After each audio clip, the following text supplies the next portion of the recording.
Am I a good surgeon? Well, that is a question that we all need to ask ourselves now and again. And to answer it, we need to look at our surgical results. Just recently, this morning's moderator, Otto Fricke here, did a survey among the Swedish vitreoretinal surgeons. And actually 19% answered that there was no follow-up of their surgical results, neither by themselves nor by any administrative staff at their clinic, which I thought was scary. My clinic,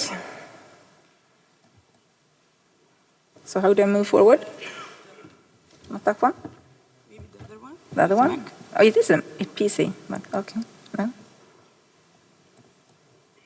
No. Okay. My home clinic is called, it's the University Hospital in Umeå. It's situated in the north, as you can see on this map. And we cover half of Sweden. If you look at the area, we provide vitreoretinal surgery for half of Sweden. But that is only if you look at the area. The yellow area is our region. If you instead look at the population, we only serve 1/10 of the Swedish population because most people tend to want to live in the southern part, which is a shame because it's very nice in the north. Since 2010, 2011, we have registered all our retinal detachment surgeries in a separate database. And now it went back instead, we'll see.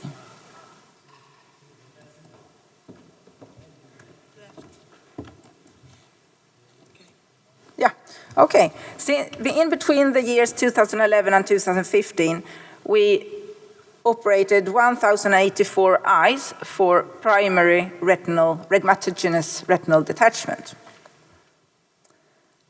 Out of these 1,084 eyes, most, 89%, were considered uncomplicated. We did 4% had giant tears, 5% had severe PVR, grade C or worse, 2% were considered as having other complicating factors. If we look at each year instead, we can see that we have increased the number of surgeries performed for primary retinal detachment during these years, and now we perform about 230 up to 250 surgeries per year. If we look at the uncomplicated cases, that leaves us 969 eyes. The performed procedure, vitrectomy, has increased, and it has actually increased since 2011 from 61% to 90% during these last 2 study years. Instead, of course, the number of sclerobuckling procedures has decreased from 36% to 9%. We've done only a few cases of combined sclerobuckles with vitrectomy. Each year there are a few of these green ones. In 2012, we also did 1 pneumatic retinopexy with cryogas. I happen to know it failed, and I don't know if that matters, but since then we haven't performed that procedure again. As I said, I wanted to look at our surgical results, and to do so I've chosen to look at our redetachment rates. And I've concentrated to look at the years 2014 and 2015 because the surgical techniques were similar during this time. And I wanted to study both our redetachment rate as a clinic, but also our individual results.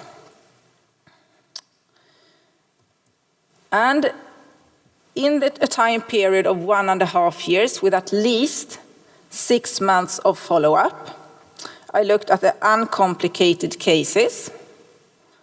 And out of all the eyes that we performed surgery on, that was 303 detachments, we had a 9% redetachment rate. When instead looking at the vitrectomies only, we did 272 cases during this time, and we also had a redetachment rate of 9%. During these 2 years, as I said, we had decreased the number of scleral buckling surgeries performed. So we only did 28, and the redetachment rate was 11%. We only did 3 cases of vitrectomy combined with the scleral buckle, and none of them redetached. So I thought this was quite okay. Then I wanted to look at our complicated cases for rhegmatogenous retinal detachment. I was not just as pleased. With the giant tears, we did 19 giant tears. We had a 21% redetachment rate, and for the PVR cases, 38% redetachment rate.